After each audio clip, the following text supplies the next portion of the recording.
podcast channel. Thanks for tuning in again. We love having you here with us. You know, Gwen, one thing I've noticed is how much our audience loves topics about developing their thinking skills. That's true, Leo. It makes sense. They're probably looking for ways to improve their English learning process. Absolutely. Speaking of improving, Gwen, have you ever heard about growth mindset and fixed mindset? Of course, Leo. A growth mindset is all about believing that your abilities can grow with effort and learning, while a fixed mindset assumes your abilities are set in stone. Oh, so like, if I believe I can be the next big comedian by practicing every day, that's a growth mindset? Well, let's not get carried away, Leo. But yes, it's about believing in improvement. Great. Because today's topic is all about how adopting a growth mindset can help you in your language learning journey and beyond. That's right. Stick around and we'll break it all down. And don't forget, we've created a free PDF with tips and tricks. Check it out in the description or comments below.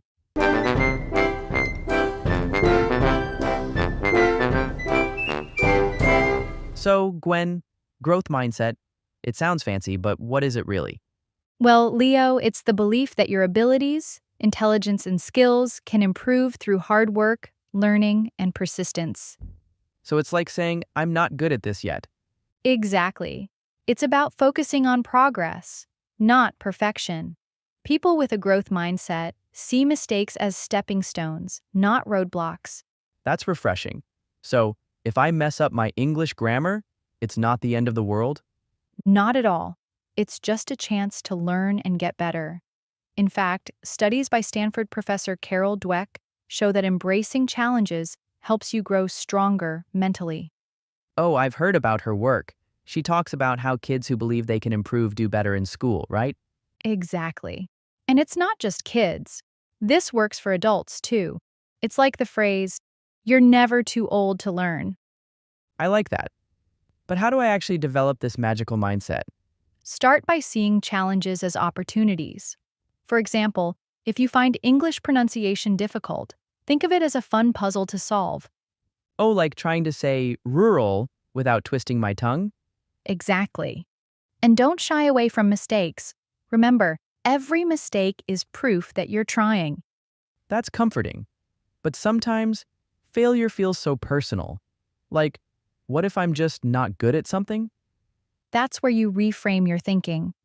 Instead of saying, "I can't do this," ask, "What can I do to get better?" I like that perspective. So, effort plays a big role here? Absolutely. Think of effort like watering a plant. Without it, nothing grows. And what about persistence? How does that fit in? Persistence is key. It's like climbing a mountain. Slow and steady wins the race. You keep going, one step at a time, even when it's hard. So, no shortcuts then? Not if you want real growth. Shortcuts might give you quick results, but they don't build the long-term skills or resilience you need. But isn't it tempting to take the easy way out? Of course it is. But think about it this way. When you take a shortcut, you miss out on valuable lessons along the way. So, the journey is just as important as the destination? Exactly. Imagine learning English just by memorizing words for a test. You might pass the test, but will you be able to have a real conversation? I get it now. It's like building a house without a strong foundation. It might look good for a while, but it won't last. That's a great analogy, Leo. Growth mindset is about taking the time to build that strong foundation. And what about patience? Do you think it's connected to this whole no shortcuts idea? Definitely. Patience teaches you to value the effort you're putting in. It's like planting a tree. You water it every day, but it takes time to grow and bear fruit. Oh, I like that image. So every time I make a mistake, it's like watering my tree a little more? Exactly. Mistakes are part of growth. They show you're trying, and trying is the first step to improving. And when I finally see the fruit, it'll taste even sweeter because I've worked for it. That's the mindset. Growth isn't about perfection, it's about progress. Got it. From now on, no shortcuts for me. I'll water my tree every day, even if it takes time. And trust me, Leo, It'll be worth it. Let's take a closer look at 5 useful phrases from today's conversation. 1. Growth mindset. A belief that abilities and skills can improve through effort and learning. Example. A growth mindset helps you see mistakes as lessons instead of failures. 2. Face the music. To confront a difficult situation rather than avoiding it. Example. Instead of avoiding challenges, it's better to face the music and grow from them. 3. A stepping stone. A step or stage that helps you move closer to your goal. Example. Every small success is a stepping stone toward greater achievements. 4. Break the mold. To do something differently and move away from traditional ways. Example. Adopting a growth mindset means breaking the mold of thinking you're just not good enough. 5. Go the extra mile. To make extra effort to achieve something. Example. People with a growth mindset are willing to go the extra mile to improve themselves. Now let's dive into some discussion questions. Question 1. What's one challenge you faced recently, and how did you overcome it? For me, I tried learning a new skill, but it was frustrating at first. Then I reminded myself that it's all part of the process. That's a great example, Gwen. It's inspiring to hear how you stayed motivated. Question 2. How can we apply a growth mindset in learning English? I think the key is to focus on progress, not perfection. Celebrate small wins, like mastering a new word or phrase. Absolutely. And don't be afraid to make mistakes. They're stepping stones to improvement. What about you, listeners? How do you approach challenges in learning? Let us know in the comments. So, Gwen, we've talked about growth mindset and overcoming challenges. What's next? Let's talk about feedback. Oh, feedback. You mean like when I tell a joke and you say it's not funny? Well, not quite. Feedback is a tool to improve, not just criticism. I guess that depends on how you take it, right?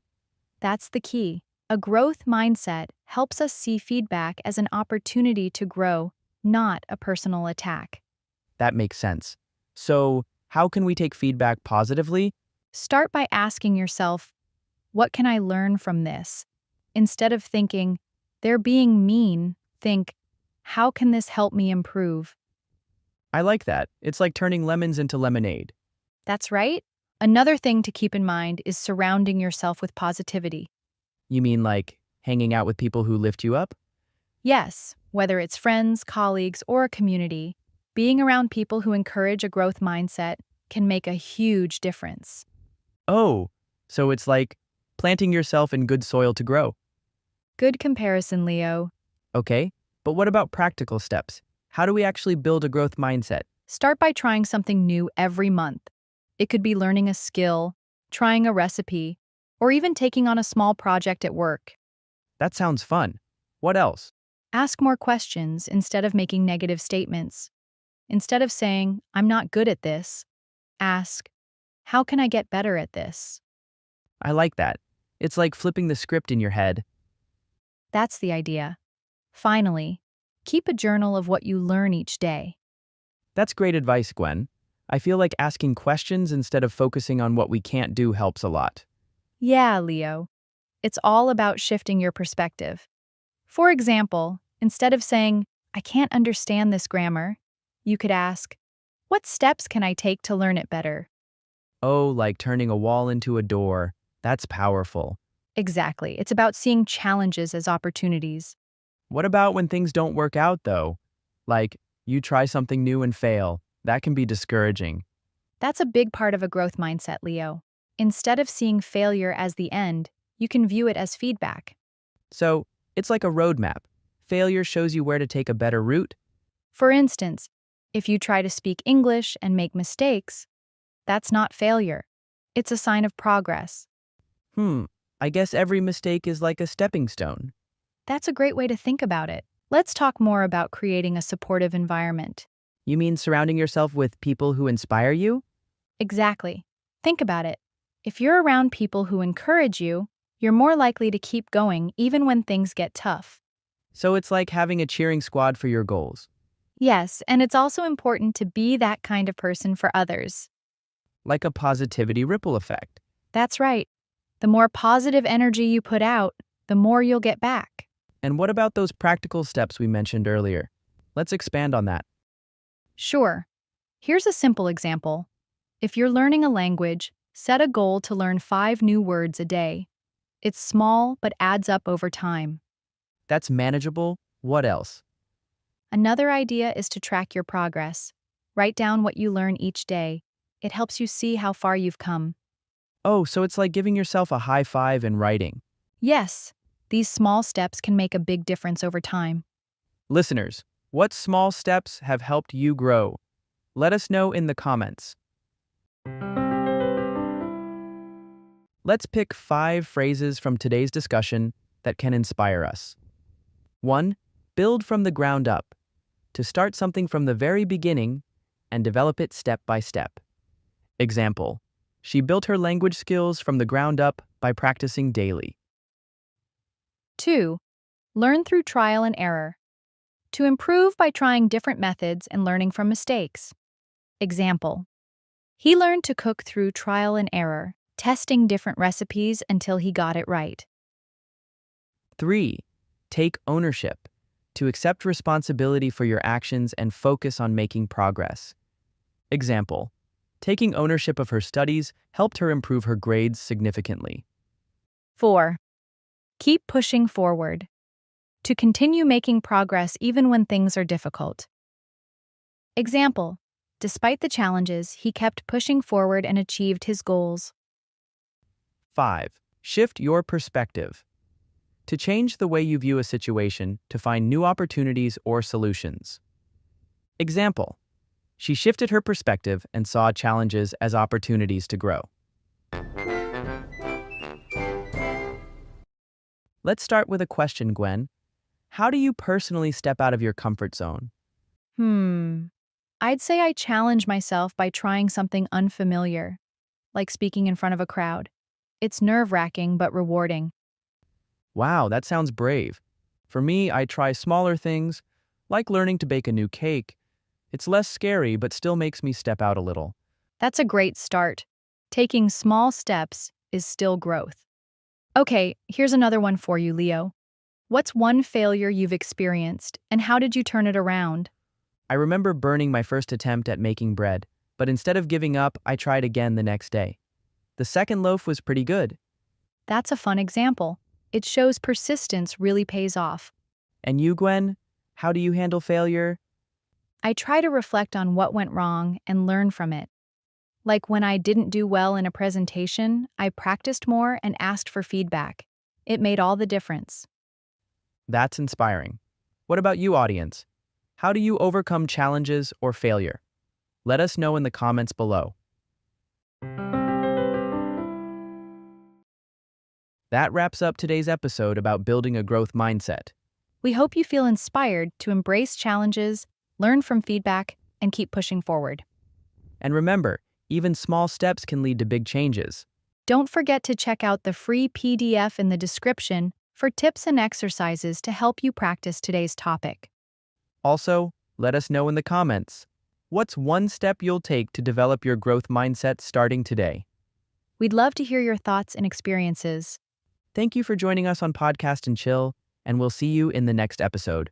Take care, keep learning, and keep growing. Bye for now.